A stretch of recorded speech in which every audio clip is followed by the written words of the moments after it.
তৃণমূলের দুই বিধায়ক সায়ন্তিকা বন্দ্যোপাধ্যায় এবং রায়াত হোসেন সরকারের শপথ জট নিয়ে মুখ্যমন্ত্রী মমতা বন্দ্যোপাধ্যায় সহ 4 জনের বিরুদ্ধে হাইকোর্টে রাজ্যপাল সিভি আনন্দ বোসের মামলায় আইনজীবী বদল করা হয়েছে। নতুন সলিসিটর সংস্থা মুখ্যমন্ত্রীর পক্ষে যুক্ত হলেও রাজ্যপালের করা নির্দিষ্ট এই মামলায় সওয়াল করবেন তৃণমূল কংগ্রেস সাংসদ তথা প্রবীণ আইনজীবী কল্যাণ বন্দ্যোপাধ্যায়। এর আগে মুখ্যমন্ত্রীর আইনজীবী হিসাবে হাইকোর্টে নথিভুক্ত ছিল সঞ্জয় বসুর নাম, কিন্তু এবার প্রধান বিচারপতি টি.এস. শিবগানামের এজলাসে ফক্স অ্যান্ড মন্ডল নামে সলিসিটর সংস্থা জানিয়েছে মুখ্যমন্ত্রীর বিরুদ্ধে করা রাজ্যপালের মামলায় তারা মুখ্যমন্ত্রীর হয়ে সওয়াল করবে। নথিপত্র দিয়ে সলিসিটর সংস্থার তরফে আদালতকে বলা হয়েছে তাদের না জানিয়ে আদালত যেন কোনো পদক্ষেপ না করে। উল্লেখ্য, লোকসভা ভোটের সঙ্গে বিধানসভা উপনির্বাচনে বরানগর এবং ভগবান গোলা থেকে জিতেছিলেন তৃণমূলের সায়ন্তিকা এবং রায়াত। তারপরে শপথ জটিলতা নিয়ে রাজ্যপালের সমালোচনা করেছিলেন মমতা বন্দ্যোপাধ্যায়, সায়ন্তিকা, রায়াত এবং তৃণমূল কংগ্রেস মুখপাত্র কুণাল ঘোষ।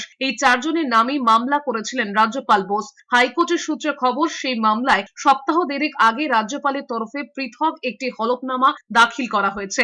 যদিও রাজভবনের তরফে সরকারিভাবে এই নিয়ে কিছু বলা হয়নি। খবর, রাজভবনের সেই দৈত্যের পরেই নির্দিষ্ট এই মামলায় আইনজীবী বদলের সিদ্ধান্ত নিয়েছেন মুখ্যমন্ত্রী মমতা বন্দ্যোপাধ্যায়। অন্যদিকে প্রশাসনিক সূত্রে কয়েক মাস আগেই জানা গিয়েছিল রাজ্য সরকারের আইনজীবী হিসাবে সঞ্জয় বসুকে সরিয়ে দিয়েছে রাজ্য সরকার। সুপ্রিম কোর্টে রাজ্যের আইনজীবী হিসাবেও সঞ্জয় বসুকে অপসারিত করা হয়েছে বলে খবর। যে বদলকে শুধু আইনি বা প্রশাসনিক দিকের বাইরে তৃণমূলের সর্বোচ্চ স্তরের সমীকরণের নিরিখেও দেখছেন অনেকে।